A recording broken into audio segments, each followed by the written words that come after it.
번아웃에 빠지느냐 게으름에 빠지느냐를 결정하는 건 그 사람의 타고난 성격이 아니라 네. 그 사람의 습관과 노력이 어떻게 이루어지고 있느냐라는 거예요.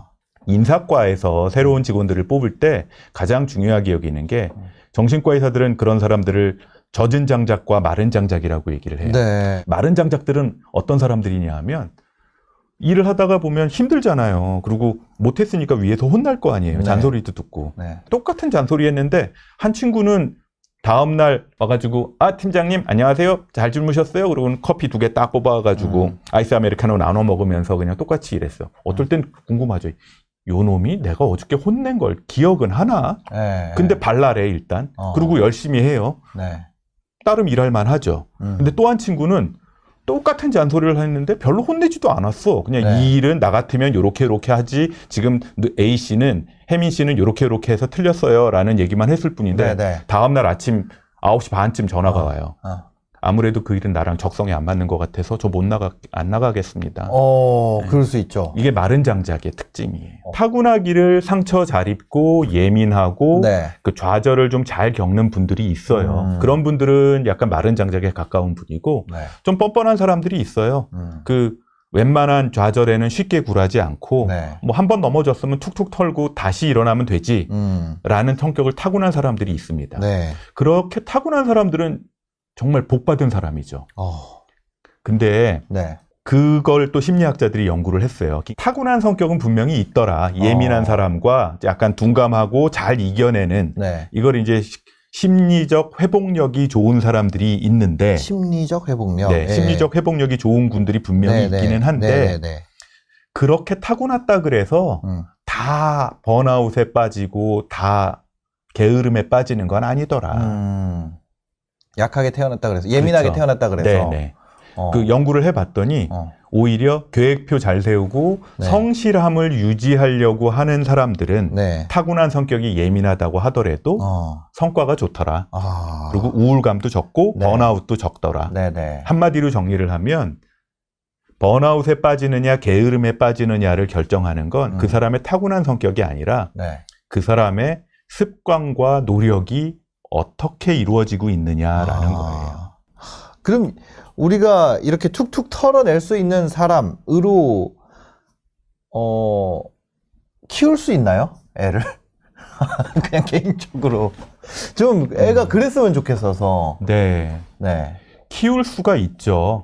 정신과 의사들이 얘기하는 거는 자녀한테 다양한 경험을 하게 하고 본인들이 하고 싶은 도전을 다양하게 하게 하되 네. 컨트롤된 좌절을 경험하게 해라라고 얘기를 합니다.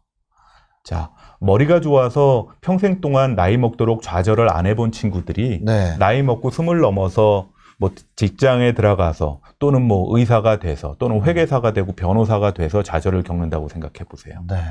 해결이 잘 안 돼요. 왜?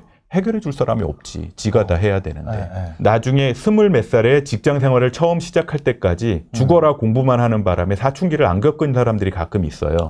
제가 이거는 통계적으로는 의미 없습니다만 네네네. 뭐 의사, 변호사 네. 또는 뭐 정말 그 시험 잘 봐야 들어가는 직장들이 있잖아요. 네네.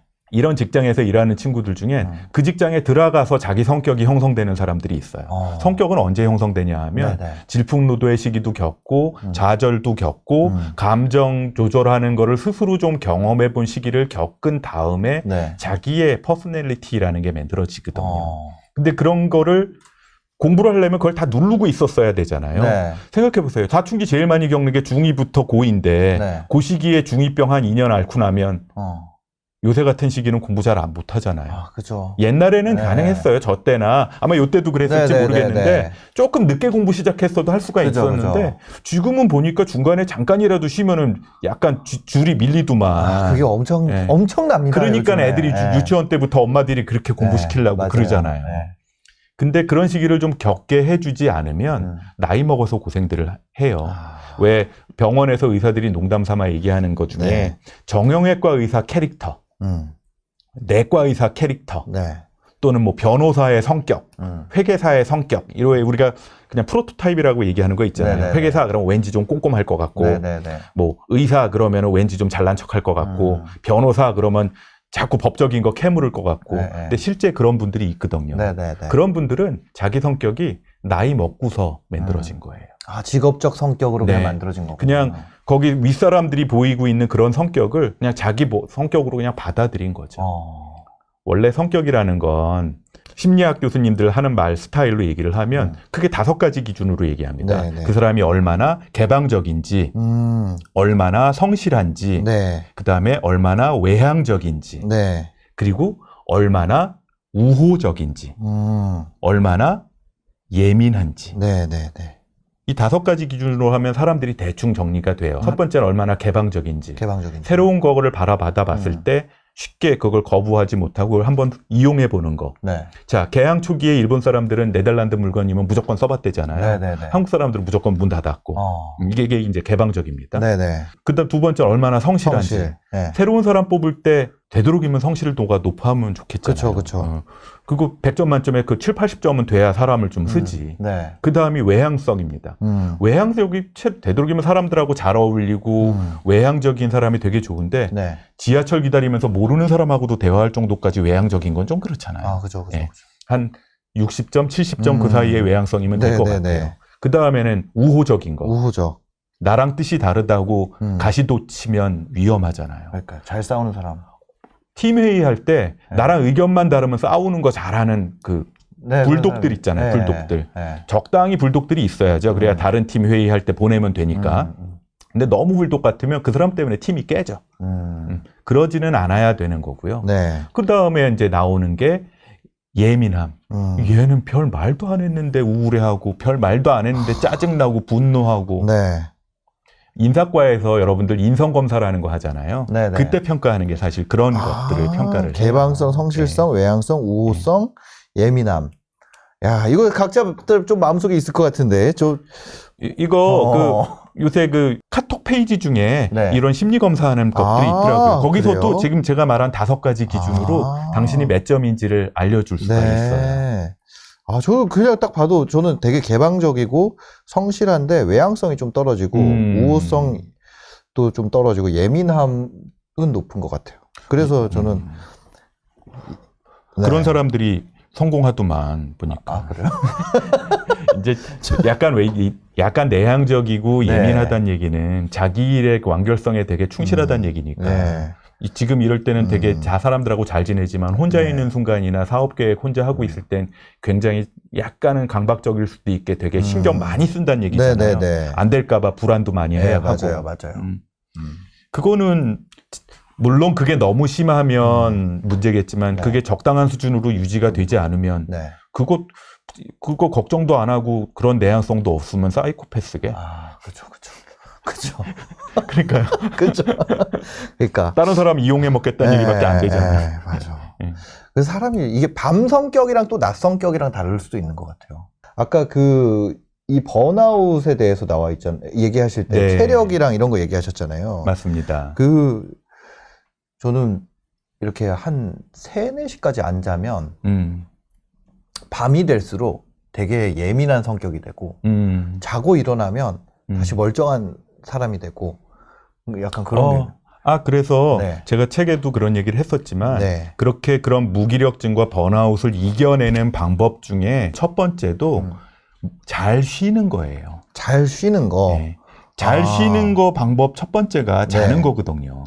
그러니까 지금 굉장히 좋은 버릇을 가지고 있어요. 저만 해도 수면 요구량이 굉장히 많아요. 이거 이제 전문 용어로 얘기하면 저도 잠탱이에 속하는데 저도 틈만 나면 자요. 저 진짜요. 저는 스트레스 받아도 자요.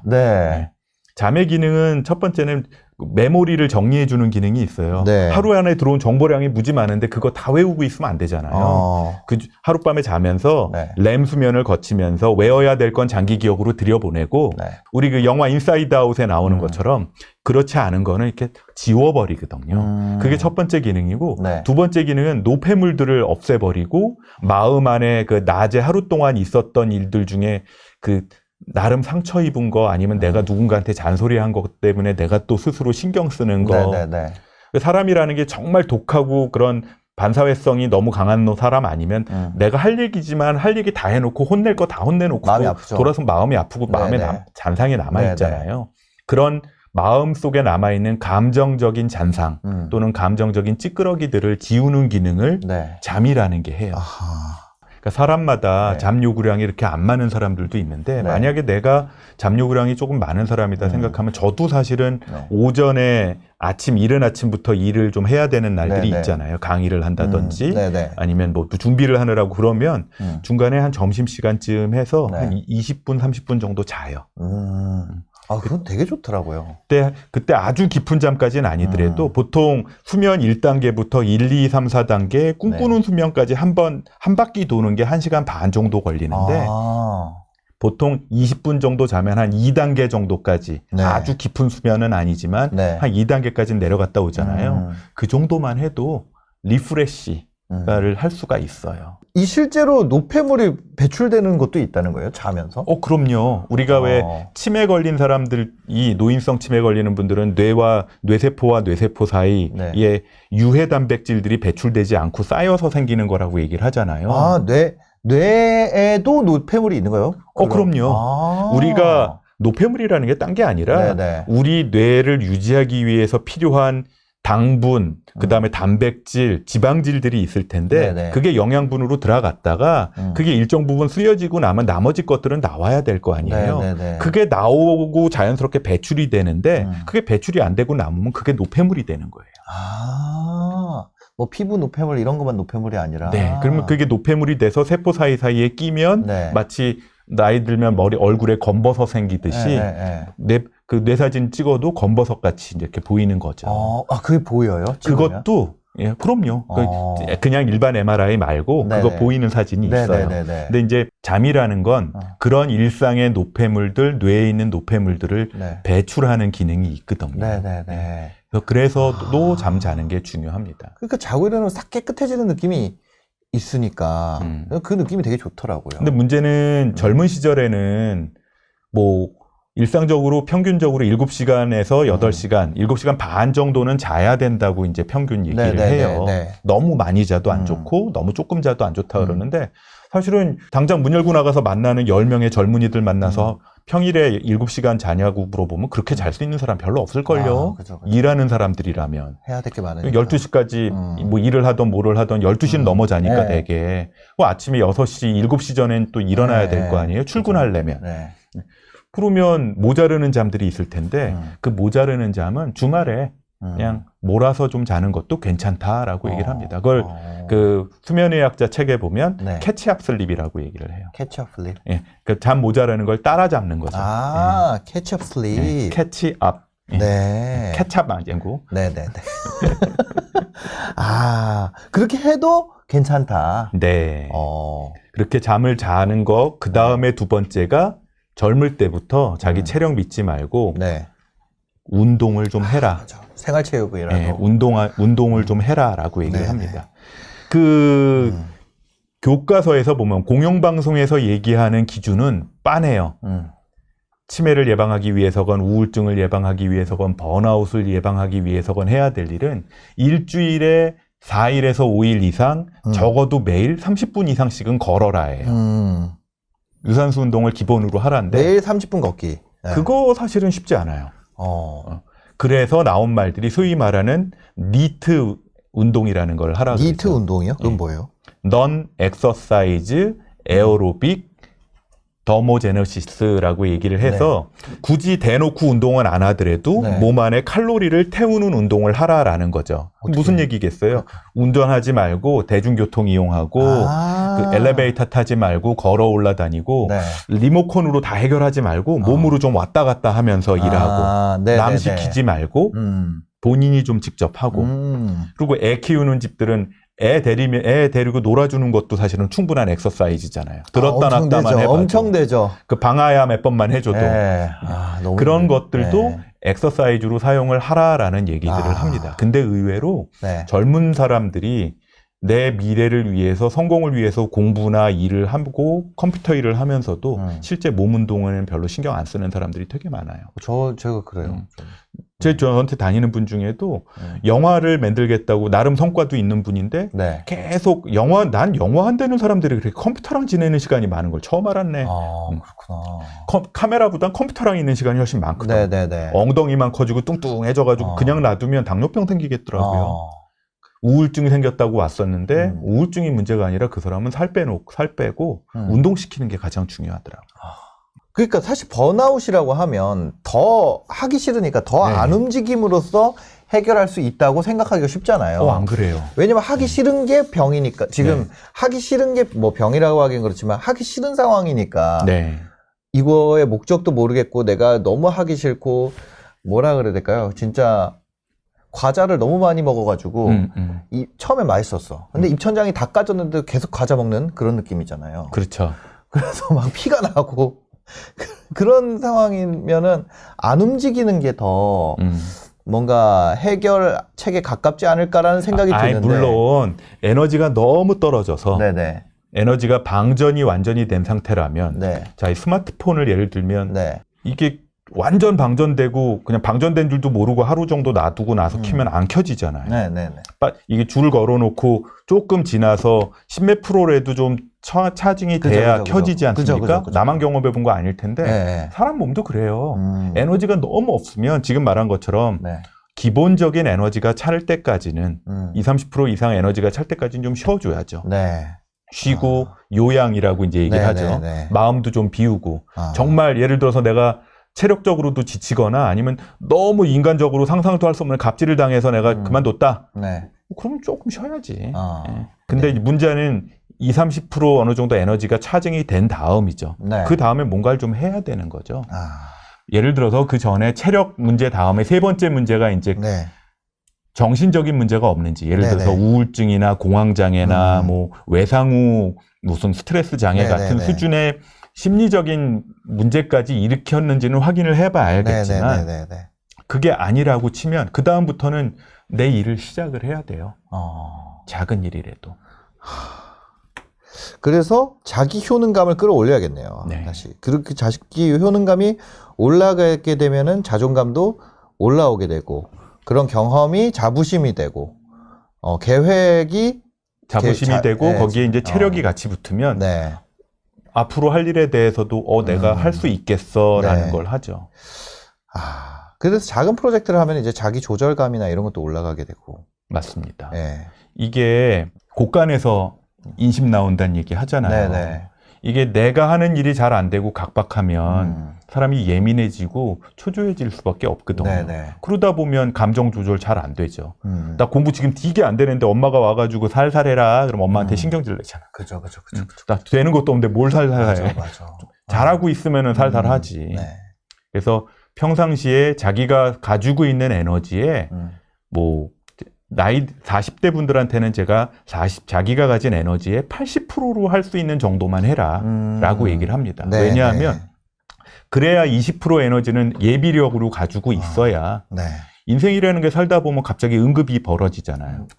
애가 아프기도 하고 내가 아프기도 하고 뭐 경제적인 부분이든 체력적인 부분이든 근데 그 20%는 언제 쓰냐? 스페어 타이어처럼 놔뒀다가 그걸 감당해내는 힘으로 쓰는 거예요. 너무 지치면 그게 없어지면 뭐 작은 돌불이라도 나오면 쓰러질 수밖에 없으니까. 그렇습니다.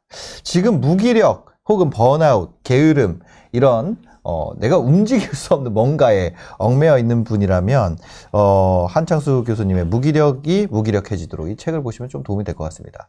뭐 덧붙여서 여기 보니까 뭐 무기력 해소 챌린지 30일 템플릿 이런 것도 들어있더라고요. 이런 건 뭐 어떤 거예요? 또 그 무기력을 극복하는 챌린지를 하는 회사도 있더라고요. 근데 이제 이거는 뭐냐면 일을 안 하다가 무기력해졌는데 일을 새로 시작하려면 굉장히 힘들잖아요. 그리고 아까 자기 효능감을 올려야 된다고 얘기를 했는데 자기 효능감을 올리려면 일단 시작은 해야 되는데 일단 하기로 마음 먹었어. 그러면 어떻게 해야 될까요? 제가 제 후배들한테 하는 얘기를 하면 인턴 처음 시작하는 친구들한테 되게 곤란해해요. 힘들어 죽겠는데 나 이제 그만둬야겠어요. 의사 말고 딴 거 할래요. 그러면 너 의대 왜 왔니?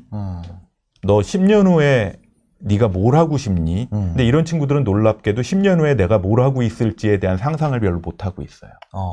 근데 10년 후에 뭘 하고 있을지가 정해지면 네. 정확히 내가 1년 후에 뭘 하고 있을지가 정해지거든요. 네. 그 1년 후에 뭘 하고 있을지가 정해지면 예를 들어서 제가 1년 후에 또 다른 책을 들고 신사임당 TV에 출연할 거를 제가 계획한다. 내 마음속으로, 내 마음대로 계획을 한다 싶으면 그 1년 동안 하려면 제가 적어도 다음 달부터는 목차 뽑고 쓰기 시작을 해야 될 거거든요. 그죠. 그러면 일주일 단위의 계획까지 나오게 되죠. 거꾸로. 큰 계획부터 1년 계획, 한 달 계획, 요번 주 한 주일 동안에 내가 할 계획이 잡힐 수가 있어요. 그 챌린지 캘린더라는 건 시작을 할 건데 처음에 방대한 계획부터 못하죠. 내가 원하는 게 뭐 미국 MBA를 따고서 뭐 마이크로소프트에서 근무하는 거다. 뭐 큰 꿈 아니에요? 될 수도 있어요. 근데 그러려면 해야 되는 일들이 몇 개 있잖아요. 근데 그거를 지금 당장 못하더라도 캘린더에서 난 지금 무기력에서 이제 막 일어났으니까 나는 내일부터 할 일은 아침에 일어나서 동네 한 바퀴 걷는 거야. 그거를 일주일 동안 하기로 했어. 그거 챌린지 하는 거예요. 거기 챌린지에 성공했으면 스티커 붙이고 지나가는 거죠. 그런 앱도 있고 뭐 굳이 앱 없어도 요새는 캘린더는 다 앱으로 다 관리하시잖아요. 거기다가 자기가 체크를 해놔도 되죠. 요새 일기 쓰라는 얘기 하지만 자기 일기 안 쓰는 분들 쓸 시간도 없고. 근데 작은 일 그냥 캘린더에다가 자기가 한 일 제목 정도는 적어 놓을 수 있잖아요. 저는 앞으로 할 일만 계획표에 쓰지 않고 제가 한 일도 제 계획표에 써놔요.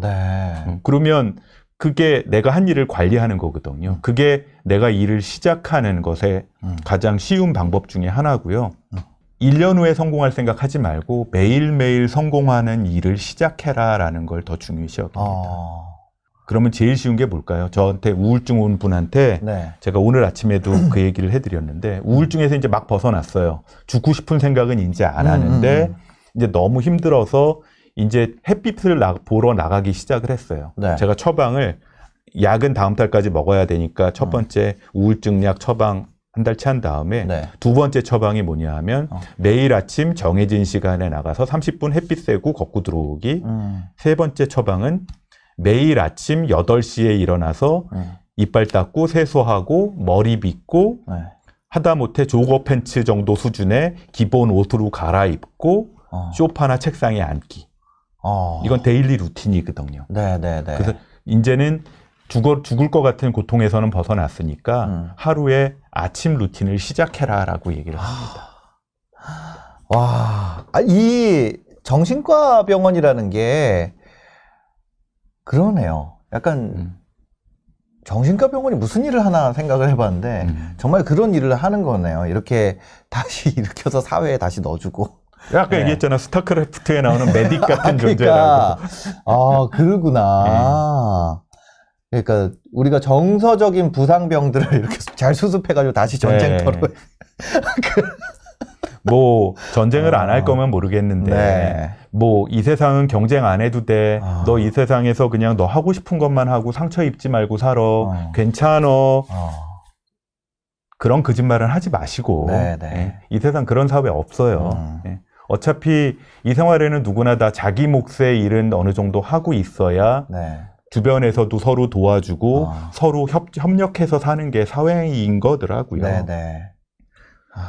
그러려면 한 번쯤은 지쳐서 쓰러지고 무기력과 번아웃에 빠질 수 있지만 그 다음에는 아침에 루틴부터 시작해서 다시 일어나야 된다라는 얘기들을 하는 겁니다. 그러니까요. 저는 오늘 딱 당장 가서 와이프랑 우리 아이에게 계획된 좌절을 예를 들어 계획된 좌절이 어떤 뭐 월에 한 번씩, 연에 한 번씩 이런 식으로 주기적으로 줄 필요가 있나요? 보통 계획된 좌절이라는 게 아이들한테 예를 들어서 아이가 뭐 철봉 그 줄 달아놓고 그 줄을 평행봉을 걷는 거를 하고 싶어 한다라고 할 때 예를 들어 뭐 2-3살짜리가 그러려면 10중 8구 넘어지겠죠. 그러겠죠. 근데 그걸 안 넘어지려면 그 밑에다가 크게 안 다치게 밑에 매트리스도 넉넉히 깔아놓고 아이는 그걸 모르더라도 그리고 부모가 옆에서 그걸 보고 있는 상태에서 그걸 연습하게 해주는 게 조절된 좌절인 거잖아요. 심리적으로는 누구 좋은 사람한테 좋은 얘기를 들으면서 뭔가를 배울 수 있다고 다 얘기는 하지만 네. 근본적으로는 지가 해보고 나서야 왜 농담 중에 지가 찍어보고 나야 그게 된장인지 뭔지 안다는 거 뭐냐. 그죠. 자기가 해봐야 경험해봐야 네. 거기서 뭔가를 배우는 게 사람이거든요. 거기서 적절한 좌절도 네. 맛봐야 네. 또 새로운 일을 할 수 있는 거고요. 그러니까 새로운 일을 막지 마시고 네. 하겠다는 거 막지 마시되 네. 부모 입장에서 보면 나는 해본 일도 많다 보니까 저거 실패할 게 뻔한 것들이 있거든요. 네. 그리고 걔한테는 안 맞는 일인 경우도 있고 그것들 할 때도 하게는 하되 그걸로 너무 큰 상처를 입지 않게 네. 해주는 거. 그게 조절된 좌절입니다. 알겠습니다. 당장 이제 오늘 가족회의 저녁 때 하면서 우리 아이를 어떻게 키워야 될지 회복 탄력성을 어떻게 만들어주고 이거는 제가 그냥 저도 아빠로서 하는 네. 저기 조언인데 우리 그냥 아는 사이끼리 네. 웬만하면 엄마 하자는 대로 하세요. 알겠습니다. 네. 알겠습니다. 네, 오늘 또 이렇게 바쁘신데 함께 해주셔서 너무 감사합니다. 감사합니다. 네. 네, 영상 보시고 도움이 되셨으면요. 구독과 좋아요, 댓글까지 부탁드리겠습니다. 영상 봐주셔서 감사합니다. 행복한 하루 되세요.